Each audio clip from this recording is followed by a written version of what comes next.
Alhamdulillah, Alhamdulillah al-Wahid al-Qahhar. As-salatu was-salamu ala rasulih al-Mukhtar wa ala alihi al-Athhar wa ashabihi al-akhyar. Amma ba'd, faqad qala Allah ta'ala fil Qur'an al-Azim والفرقان المجيد بعد أعوذ بالله من الشيطان الرجيم بسم الله الرحمن الرحيم ومن أظلم ممن منع مساجد الله أن يذكر فيها اسمه وسعى في خرابها أولئك ما كان لهم من يدخلوها إلا خائفين لهم في الدنيا خزي وَلَهُمْ فِي الْآخِرَةِ عَذَابٌ أَلِيمٌ وقال نبينا صلى الله عليه وسلم اتقوا الظلم فإن الظلم ظلمات يوم القيامة أو كما قال عليه الصلاة والسلام. எல்லா புகழும் பெருமையும் ஏக இறைவனாம் அல்லாஹ் ஒருவனையே சாரும். சலாத்தும் சலாமும் அன்னலம் பெருமானார் முஹம்மது நபி ஸல்லல்லாஹு அலைஹி வஸல்லம் அவர்களின் மீதும் அவர்களை பின்பற்றி வழிவந்த உத்தம சத்திய சஹாபாக்கள், சஹாபிய பெண்மணிகள், தாபிகள், தபா தாபிகள், குறிப்பாக இந்த ஜும்மாவுடைய தொழுகையை நிறைவு செய்வதற்காக முன்னமே வருகை தந்து அமர்ந்திருக்கின்ற நம் அனைவர்களின் மீதும் நம்மை பெற்றெடுத்த பெற்றோர்கள், நாம் பெற்றெடுத்த பிள்ளை செல்வங்கள், நம் உற்றார் உறவினர்கள், நம்முடன் பிறந்த சகோதர சகோதரிகள், உலகத்தில் உண்டான அத்துணை முஸ்லிமான ஆண் பெண் அனைவர்களின் மீதும் அல்லாஹு தஆலாவுடைய சலாத்தும் சலாமும் அன்பும் அருளும் என்றென்றும் நிலவட்டுமாக. ஆமீன். பெருமதிப்பிற்கும் மரியாதைக்கும் உரியவர்களே, அவருடைய பெயர் எட்வர்ட் கிப்பன், ஒரு வரலாற்று ஆசிரியர். அவருடைய மிக முக்கியமான படைப்பாக தி மோஸ்ட் இம்பார்ட்டன்ட், மிக முக்கியமான படைப்பாக the history of the decline and fall of the Roman Empire என்கின்ற வரலாற்று புத்தகம் இருக்கிறது. ரோம சாம்ராஜ்யத்தின் சிதைவும் வீழ்ச்சியும் என்பது அந்த புத்தகத்தினுடைய பெயர். 1776 வெளிவந்த புத்தகம். ஏறத்தாழ 6 வால்யூம்களை கொண்டது. மிக பெரிய புத்தகம். ரோமர்கள் எங்கெல்லாம் ஆட்சி செய்தார்கள், அதைத் தொடர்ந்து அவர்களுக்கு எங்கெல்லாம் வீழ்ச்சி அடைந்தார்கள் என்பதை மிக தெளிவாக வரலாற்று பூர்வமாக பதிவு செய்த ஒரு புத்தகம். அதனுடைய 5வது வால்யூம், சாப்டர் 51வது சாப்டரில் ஒரு நிகழ்வை அவர் எழுதுகிறார். ஒரு வரலாற்று குறிப்பை, ஒரு வரலாற்று நிகழ்வை எழுதுகிறார். எந்த வரலாற்று நிகழ்வை நாம் ஏற்கனவே உமர் ரலியல்லாஹு தஆலா அன்ஹுடைய வரலாற்றிலே மிக தெளிவாக படித்திருக்கிறோமோ, அது நம்முடைய பார்வை, இஸ்லாத்தினுடைய பார்வை, இஸ்லாமிய வரலாறுடைய பார்வை. அதை அவர் ரோமர்களுடைய பார்வையிலே, கிறிஸ்தவர்களுடைய பார்வையிலே அந்த வரலாற்று நிகழ்வை பதிவு செய்கிறார். அது உமர் ரலியல்லாஹு தஆலா அன்ஹுடைய காலத்திலே பலஸ்தீன், ஜெருசலம் வெற்றி கொள்ளப்பட்ட நிகழ்வு. ஏனென்று சொன்னால் அந்த சமயத்திலே ரோமானியர்கள் தான் ஜெருசலத்தை ஆட்சி செய்து கொண்டிருந்தார்கள். அவர்களுடைய கைவசம் ஜெருசலம் இருந்து கொண்டிருந்தது, பலஸ்தீன் இருந்து கொண்டிருந்தது. அம்ர் இப்னு ஆஸ் ரலியல்லாஹு தஆலா அன்ஹுடைய தலைமையிலே உமர் ரலியல்லாஹு தஆலா அன்ஹுடைய படை ஜெருசலத்தை முற்றுகையிடுகிறது. இன்னொரு ரிவாயத்திலே அபு உபைதா என்பதாகவும் வருகிறது. முற்றுகை சாதாரணமாக நிகழ்ந்து விடவில்லை. ஏறத்தாழ 4 மாத காலங்கள் கடுமையான முற்றுகை, கடுமையான போராட்டத்திற்கு பிறகு ஜெருசலம் வீழ்கிறது. ரோமானியர்களிடமிருந்து இஸ்லாமியர்களுடைய கைகளுக்கு வெற்றி வருகிறது. கண்ணியத்திற்குரியவர்களே, அப்பொழுது ஜெருசலத்தினுடைய ஊருடைய தலைவராகவும் ஃபாதரியாகவும் இருந்தவர் சோஃபர்னியூஸ் என்று சொல்லப்படக்கூடிய ஒரு ஃபாதரியார். இந்த செய்தி அவருடைய வரலாற்று நிகழ்வில் எழுதப்பட்ட செய்தி. நம்முடைய வரலாற்று நிகழ்விலிருந்து நாம் இந்த விஷயத்தை இப்பொழுது சொல்லிக் கொண்டிருக்கவில்லை. நம்மிடத்திலே அது சம்பந்தமா நிறைய தெளிவுகள் இருக்கின்றன. ஆனால் இது அவருடைய பார்வை, எட்வர்ட் கிப்பனுடைய பார்வையில சொல்லப்படுகின்ற செய்தி.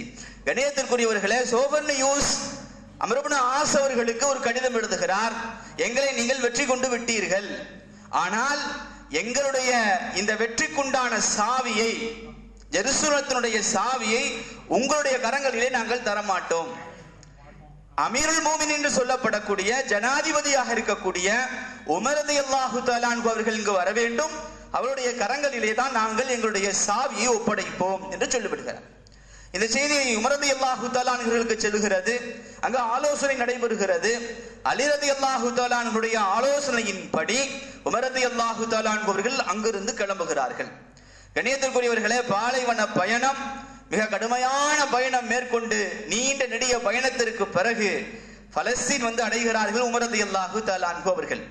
கணியத்திற்குரியவர்களே, இஸ்லாமிய ஜனாதிபதி, தன்னிகரற்ற ஜனாதிபதி உமர் ரலியல்லாஹு தஆலா அன்ஹு அவர்களை இவர்கள் ஒரு வித்தியாசமான பிரம்மாண்டமான கற்பனையிலே இருந்திருக்கிறார்கள். ஒரு படோபடமாக ஒரு பல நபர்களோடு வந்து இறங்குவார் என்று எதிர்பார்த்து காட்டுக் கொண்டிருக்கிறார்கள். ஜெருசலேமுடைய நகரத்தினுடைய வாயிலே உமர் ரலியல்லாஹு தஆலா அன்ஹு அவர்கள் மிகச் சாதாரணமாக, எட்வர்ட் கிப்பனுடைய வார்த்தைகளின்படி, அவருடைய சட்டையிலே, அவருடைய ஆடையிலே 12 ஓட்டைகள் இருந்தன, அவை தைக்கப்பட்டு இருந்தன. கிழிந்து போன செருப்போடு உமர் ரலியல்லாஹு தஆலா அன்ஹு அவர்கள் மிக பெரும் வெற்றி வீரராக பலஸ்தீனுக்குள் நுழைகிறார்கள். கணியத்திற்குரியவர்களே, இந்த ஒரு காட்சியே உமர் ரலியல்லாஹு தஆலா அன்ஹுடைய எளிமை, இஸ்லாமிய சாம்ராஜ்யத்தின் ஜனாதிபதியினுடைய அந்த எளிமையே இவர்களுக்குள்ளாக பெரும் மாற்றத்தை ஏற்படுத்தி இருந்தது. உடனடியாக உமர் ரலியல்லாஹு தஆலா அன்ஹு அவர்கள் வரவேற்கப்பட்டு அழைத்து செல்லப்பட்டு சாவி, பலஸ்தீனத்துடைய ஜெருசலேமுடைய சாவி அவர்களிடத்திலே ஒப்படைக்கப்படுகிறது. ஒப்படைக்கப்பட்டதற்கு பிறகு எல்லா சர்ச்சுகளும் உமர் ரலியல்லாஹு தஆலா அன்ஹுவுக்கு சுற்றி காட்டப்படுகிறது. வரலாற்றில் அவர் எழுதுகிறார், எட்வர்ட் கிப்பன் எழுதுகிறார், அப்படி ஒரு சர்ச்சை சுற்றி காண்பித்துக் கொண்டிருந்த பொழுது அசருடைய தொழுகை வந்து விடுகிறது. அப்படி அசருடைய தொழுகை வந்த பிறகு அங்குள்ள வாதிரிமார்கள், உங்களுடைய தொழுகையை நீங்கள் எங்களுடைய இந்த சர்ச்சிலே நிறைவேற்றி விடுங்கள் என்கிறார்கள். ஆனால் the Khalif refused, இந்த வார்த்தையை பயன்படுத்துகிறார். கலீஃபா உமர் ரலியல்லாஹு தஆலா அன்ஹு அவர்கள் அதை மறுத்து விட்டார்கள். நான் இந்த இடத்திலே தொழுகை நடத்த மாட்டேன். காரணம், நாங்கள் எங்கு வேண்டுமானாலும் தொழுகலாம். இது சர்ச்சுங்கிறதுக்காண்டி நான் தொழுகல நீங்க நினைச்சிடாதீங்க. எங்களுக்கு இடம் சுத்தமாக இருந்தால் நாங்கள் எங்கு வேண்டுமானாலும் தொழுகலாம். ஆனால் நான் தொழுதற்கு பிறகு இது உமர் ரலியல்லாஹு தொழுத இடம் என்று பின்னால் வரக்கூடிய சமூகம் இதை உங்களிடமிருந்து அபகரித்து விடக் கூடாது என்பதற்காக நான் தொழவில்லை. மத வழிபாட்டு தலங்கள் பாதுகாக்கப்பட வேண்டும். உங்களுடைய மத வழிபாட்டு தலம் இது. பின்னால் வந்தவர்கள் உமர் ரலியல்லாஹு தொழுத இடம் என்று அபகரித்து விடக் கூடாது என்பதற்காக நான் தொழவில்லை. அதற்கு பிறகு ஒப்பந்தம், அக்ரிமெண்ட் கையெழுத்தாகிறது. கணியத்திற்குரியவர்களே, த லைவ்ஸ், கிறிஸ்துவர்களுடைய வாழ்வு, அவர்களுடைய அத்தனை பொருளாதாரமும், the church of the Christians, அத்தனையும் பாதுகாக்கப்பட வேண்டும் என்பது முதல் ஒப்பந்தம். கிறிஸ்துவர்களுடைய வாழ்வு, கிறிஸ்துவர்களுடைய அத்தனை சொத்துக்கள், கிறிஸ்துவர்கள் வணங்குகின்ற அத்தனை சர்ச்சுகள் அத்தனையும் பாதுகாக்கப்பட வேண்டும். முதல் ஒப்பந்தம் அது. அவர்களுடைய மத விஷயங்களிலே யாரும் தலையிடக்கூடாது. இரண்டாவது ஒப்பந்தம், அவர்கள் சர்வ சுதந்திரமாக மத வழிபாடுகளை செய்து கொள்ளலாம். எந்த முஸ்லிமும் குறுக்கிட மாட்டார். இரண்டாவது ஒப்பந்தம் அது. கணியத்திற்குரியவர்களே, அவர்களுடைய சர்ச்சுகளும் அவர்களுடைய மத வழிபாட்டு சின்னங்களும் எந்த வகையிலும் சேதப்படுத்தப்படாது. அவைகள் பாதுகாக்கப்படும், அவைகள் கண்ணியப்படுத்தப்படும். உமர் ரலியல்லாஹு தஆலா அன்ஹு அவர்கள் செய்து கொடுத்த ஒப்பந்தம் இது. கணியத்திற்குரியவர்களே, மத வழிபாட்டு தலங்களை பாதுகாப்பது எப்படி என்பதை உமர் ரலியல்லாஹு தஆலா அன்ஹுவிடத்திலே இந்த இந்திய அரசாங்கம் கற்றுக்கொள்ள வேண்டும். கணியத்திற்குரியவர்களே, ஆட்சி செய்து ஜனாதிபதியாக வெற்றி வீரராக உள்ளே நுழைந்த உமர் ரலியல்லாஹு தஆலா அன்ஹு அவர்கள் என்ன வேண்டுமானாலும் செய்யலாம். அவர்கள் வெற்றி பெற்று நாட்டை பிடித்து உள்ளே நுழைந்திருக்கிறார்கள். ஆனால் அவர்களிடத்தில் இருந்த அந்த தன்மை, மத வழிபாட்டு தலங்கள் எப்படி பாதுகாக்கப்பட வேண்டும் என்பதை உமர் ரலியல்லாஹு தஆலா அன்ஹுவிடத்திலே, இஸ்லாமியர்களிடத்திலே நீங்கள் தெரிந்து கொள்ள வேண்டும். கண்ணியத்திற்குரியவர்களே, இது வரலாறு. ஆனால் இப்பொழுது நடந்து கொண்டு இருக்கிறது இல்லையா, இது கோளாறு. இது எல்லா வகையிலும் எந்த வகையிலும் நியாயமில்லாத ஒரு செயல். பாபரி மசூதி இடிக்கப்பட்டது. கண்ணியத்திற்குரியவர்களே, இடிக்கப்பட்டதற்கு பிறகு கோர்ட்ல கேஸ் நடந்து கொண்டே இருந்தது. கடைசியாக ஒரு தீர்ப்பு வெளியானது. அக்கிரமமான அநியாயமான தீர்ப்பு, சட்டவிரோதமான தீர்ப்பு, ஜனநாயகத்திற்கு கேடு விளைவிக்கக்கூடிய தீர்ப்பு, மத நல்லிணக்கத்தை குலைக்கின்ற தீர்ப்பு என்றெல்லாம் நாம சொல்லல. உச்ச நீதிமன்றத்தினுடைய ஓய்வு பெற்ற நீதிபதிகள் நரிமன் போன்றவர்கள், ஃபாலி நரிமன் போன்றவர்கள் சொல்லிக் கொண்டிருக்கிறார்கள். சமீபத்திய செய்தி இதெல்லாம். பாபரி மசூதியுடைய தீர்ப்பு இருக்கிறது, அது அநியாயமான தீர்ப்பு என்று உச்ச நீதிமன்ற நீதிபதிகள், ஓய்வு பெற்ற நீதிபதிகள் சொல்லிக் கொண்டிருக்கிறார்கள். கண்ணியத்திற்குரியவர்களே, எந்த கோயிலையும் இடித்துவிட்டு பாபரி மசூதி கட்டப்படவில்லை. அந்த தீர்ப்பில் சொல்லப்பட்ட விஷயம். தொல்லியல் ஆய்விலும் எந்த விதமான கோயில் இருப்பதற்கான எந்த விதமான அடையாளங்களும் பெறவில்லை. பாபரி மசூதியை இடித்தது மிக பெரும் சட்டப்படி குற்றம், செய்யக்கூடாத ஒன்று. ஆனாலும் அந்த இடம் குற்றம் செய்தவர்களுக்கு சாரும். இதுதான் இந்த தீர்ப்பினுடைய லட்சணம், அந்த தீர்ப்பினுடைய சாராம்சம். இது எதுவுமே இல்லை. பாபர் மசூதி கோயில் அடிச்சுட்டு கட்டல. பாபர் மசூதியில தொல்லியல் துறையே எதுவுமே இல்லைன்னு சொல்லிருச்சு. இடிச்சதும் தப்பு, ஆனா இடிச்சவங்கிட்ட கொடுத்துடணும். இது எப்படி இதை எடுத்துக்கொள்வது? ஒரு அறிவார்ந்த ஒருவருடைய வார்த்தைகள் இப்படியா இருக்கும்? கண்ணியத்திற்குரியவர்களே, அதை தொடர்ந்து இவ பாபர் மசூதியோட முடிஞ்சிருச்சு, நாம சும்மா இருக்க முடியலையே. அதை தொடர்ந்து காசி, அதை தொடர்ந்து மதுரா, அதை தொடர்ந்து ஜோன்பூர், அதை தொடர்ந்து இப்ப சம்பல், உத்தரப்பிரதேச மாநிலத்தினுடைய சம்பல் மாவட்டத்தினுடைய ஷாஹி ஜாமியா மஸ்ஜித் என்கின்ற பள்ளி. கண்ணியத்திற்குரியவர்களே, முகலாய சக்கரவர்த்தி பாபர் 3 பெரிய பள்ளிகளை கட்டினார். 3 பெரிய பள்ளி. ஒன்று அயோத்தியில இருக்கக்கூடிய பாபரி மஸ்ஜித், இன்னொன்று பானிபட்டில இருக்கக்கூடிய இன்னொரு பள்ளி, மூன்றாவது உத்தரப்பிரதேசத்தில் இருக்கக்கூடிய சம்பல் மாவட்டத்தில் இருக்கக்கூடிய இந்த பள்ளி, இப்ப பிரச்சனையாக இருக்கக்கூடிய இந்த பள்ளி ஷாஹி மஸ்ஜித், ஜாமியா ஷாஹி மஸ்ஜித் என்பது அதனுடைய பெயர். கண்ணியத்திற்குரியவர்களே, ஏறத்தாழ 500 ஆண்டு காலமாக அந்த பள்ளி இருந்து கொண்டிருக்கிறது. 500 ஆண்டு காலமாக அந்த பள்ளியிலே தொழுது கொண்டிருக்கிறார்கள். நவம்பர் 19 ஒரு வழக்கறிஞர் சம்பல் மாவட்டத்தினுடைய மாவட்ட நீதிமன்றத்தில் ஒரு கேஸை ஃபைல் செய்கிறார்.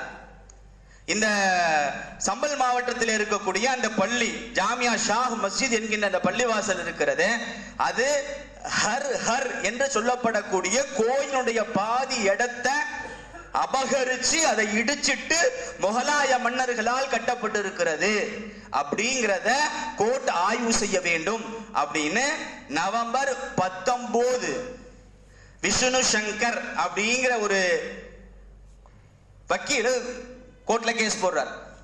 கண்ணியத்திற்குரியவர்களே, பொதுவா கோர்ட்ல ஒரு கேஸ் ஃபைல் பண்ணா அந்த கேஸ் எப்ப வரும்? எப்படியும் ஒரு வாரத்திற்கு குறைவில்லாம ஆகும். ஆனா ஆச்சரியம் என்ன தெரியுமா? கோர்ட் அன்னைக்கு நவம்பர் 19 கேஸ் ஃபைல் பண்றாரு. நவம்பர் 19 அன்னைக்கே அந்த கேஸ் எடுத்துட்டாங்க.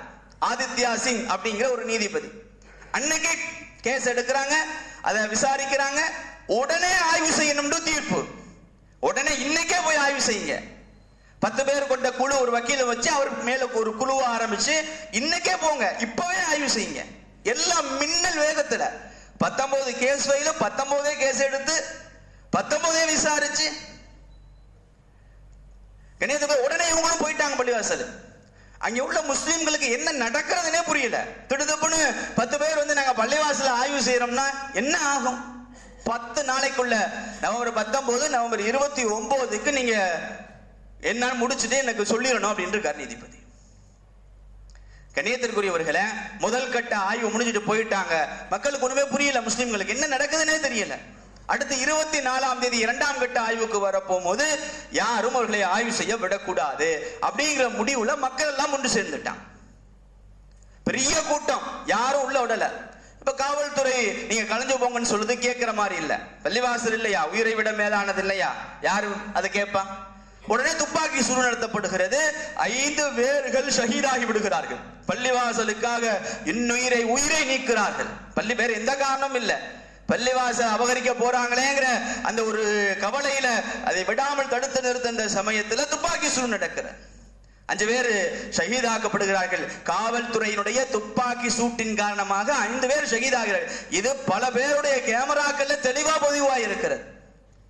70 பேரை கைது செய்யறாங்க, 300 பேர் மேல எஃப்ஐஆர் ஃபைல் பண்ணியிருக்காங்க. கண்ணியத்திற்குரியவர்களே, இது அப்படியே பிளேட்டை மாத்தி இவர்கள் நாட்டு துப்பாக்கிகளை கொண்டு வந்து ஒருவருக்கொருவர் சுட்டுக் கொண்டார்கள். இவர்கள் காவல்துறையின் மீது கல்லெறிந்தார்கள், அதனாலதான் நாங்க திரும்ப தாக்கணும் என்பது போன்ற கதைகளை ஜோடிச்சு அதை மீடியாக்களுக்கும் கொடுத்து அதையே பரப்பி, கண்ணியத்திற்குரியவர்களே, எவ்வளவு ஒரு மோசமான ஒரு காலத்திலே, ஒரு அநியாயமான ஒரு காலத்திலே இருந்து கொண்டிருக்கிறோம் என்பதை நினைக்கின்ற பொழுதே வேதனையாக இருக்கிறது. அதை கேட்க போன எதிர்கட்சி தலைவரையும் உள்ள விடல, தடுத்து நிறுத்திட்டாங்க, யூபிக்குள்ள உள்ள போக விடாம. கண்ணியத்திற்குரியவர்களே, கொஞ்சம் கொஞ்சமாக அவருடைய அஜெண்டாவே அதுதான். இந்தியாவில் இருக்கக்கூடிய எல்லா பள்ளிவாசல்களையும் கோயில்களாக மாற்றிவிட வேண்டும், இந்த ஜனநாயக நாடாக இருக்கக்கூடாது, மாத்திரணும் அப்படிங்கிற அஜெண்டாவை 3வது முறை ஆட்சிக்கு வந்த உடனே இஷ்டத்துக்கு செய்ய ஆரம்பிச்சுட்டான். கண்ணியத்திற்குரியவர்களே, இந்த சூழ்நிலையில நாம் ஒரு 3 விஷயத்தை ஞாபகத்துல வச்சுக்கணும். முதலாவது விஷயம், பள்ளிவாசல்கள் இடிக்கப்படுகிறது அப்படின்னா பள்ளிவாசல்களை முதல்ல நாம செழிப்பாக்கணும். கண்ணியத்திற்குரியவர்களே, போராடுறோம், குரல் கொடுக்கிறோம், போராடுகின்ற எத்தனை பேர் தொழுகிறோம், ஸ்டேட்டஸ் வைக்கிறோம், டிசம்பர் 6 மறக்க முடியாத நாள் வைக்கிறோம், அதெல்லாம் தப்பு இல்லை. எத்தனை பேர் தொழுகிறோம், பள்ளிவாசலுக்கு எத்தனை பேர் வர்றோம்? பள்ளிவாசலை எப்ப செழிப்பாக்கணும்? ஒரு ஜும்மாவுக்கு இப்படி ஃபுல்லா வந்து உட்கார்ந்து செழிப்பாக்கிட்டு போனா போதுமா? முடிஞ்சா பள்ளிவாசல் எல்லாம் பாதுகாக்கப்பட்டுருமா? கண்ணியத்திற்குரியவர்களே, ஒவ்வொரு ஜும்மாவை போன்று ஒவ்வொரு வக்தும் இருக்குமே, ஆனால் யார் கை வைப்பா? பள்ளிவாசலுக்கு யார் வருவா கை வைக்க? ஒரு ஜும்மாவுக்கு இருக்கிற கூட்டத்தை மாதிரி ஒவ்வொரு வக்துக்கும் இருக்கட்டுமே, வரட்டுமே. ஜும்மா மட்டும்னு கடமைன்னு யாரு உங்களுக்கு சொல்லி கொடுத்தான்னு எனக்கு தெரியவே இல்லை. யார் இதை படிச்சு கொடுத்தான்னு தெரியல. வாரத்துல ஒரு ஜும்மா தொழுதா முஸ்லீம் அப்படின்னு நம்மை நாமே நினைச்சுக்கிட்டு வாழ்ந்துகிட்டு இருக்கோம். 5 வக்து ஃபர்து, ஒன்றை ஒன்று தொடர்புடையது. ஒவ்வொரு வக்தும் ஜும்மாவை போன்று இருந்தா பள்ளிவாச பக்கமே எட்டி பார்க்க மாட்டாங்க யாரும், அந்த நினைப்பே வராது. கண்ணியத்திற்குரியவர்களே, பள்ளிவாசலை செழிப்பமாக்க வேண்டும். ஃபர்ஸ்ட் விஷயமே அதுதான். போராட்டங்கள் என்பதெல்லாம் 2ஆம் பட்சம். போராடணும். இந்திய அரசு எந்த அளவுக்கு இந்திய அரசுக்கு எந்த விதமான கெடுதலும் இல்லாமல், அதாவது நம்மின் மீது எந்த தவறும் இல்லாமல் சட்டத்திற்கு உட்பட்டு போராடுறதுல எந்த தப்பும் இல்லை. யாரும் போராடக்கூடாதுன்னு சொல்ல போறதும் இல்லை. சட்டத்துக்கு உட்பட்டு போராடணும். போராடக்கூடாதுன்னா யாரும் சொல்ல மாட்டாங்க, சொல்லவும் முடியாது. அது நமக்குண்டான உரிமை. எதற்கு வேண்டுமானாலும் போராட்டம் செய்யலாம். அரசியல் சாசனம் அதுக்கு வழிவகுத்து தருகிறது. அதற்கு முன்னால் செய்ய வேண்டிய ஒண்ணு இருக்கா இல்லையா? போராட்ட களத்தில் நிற்கின்ற எத்தனை பேர் தொழுகையாளிகள்? அதுதான் கேள்வி. கண்ணியத்திற்குரியவர்களே, முதல்ல பள்ளிவாசலை செழிப்பமாக்க வேண்டும், தொழுகையால், தொழுகையாளிகளால். 2வது, பள்ளிவாசல்களுடைய அந்த தஸ்தாவேஜுகளை சரியாக முறைப்படுத்தி இருக்க வேண்டும். இப்ப அடுத்த கட்டத்துக்கு நகர்றாங்க. எந்தெந்த பள்ளி, தமிழ்நாட்டில எல்லாம் அது சம்பந்தமான கொஞ்சம் விழிப்புணர்வை ஏற்படுத்துங்கிறாங்க. பள்ளிவாசலுடைய தஸ்தாவேஜுகள், அதனுடைய பத்திரம், அதனுடைய பட்டா, அதெல்லாம் முறையாக இருக்கிறதா, சரியாக இருக்கிறதா, இல்லாத பட்சத்துக்கு அது என்ன செய்யணும் அப்படிங்கிற விவரங்களை சரி செய்ய சொல்லுகிறார்கள். கண்ணியத்திற்குரியவர்களே, இது 2வதாக செய்ய வேண்டிய விஷயம். மூன்றாவதாக அல்லாஹ்வின் மீது உண்டான முழு நம்பிக்கை. கண்ணியத்திற்குரியவர்கள், நீங்கள் வரலாறு நெடுகிலும் பார்ப்பீர்களேயானால் யாரெல்லாம் பள்ளிவாசலுக்கு எதிராக இருக்கிறாங்களோ அவர்களை எல்லாம் அல்லாஹ் மாத்தி பள்ளிவாசலுக்கு ஆதரவாக்கிடுவான். வரலாறு நெடுகிலும் இருக்கின்ற மிகப்பெரிய படிப்பினை இது.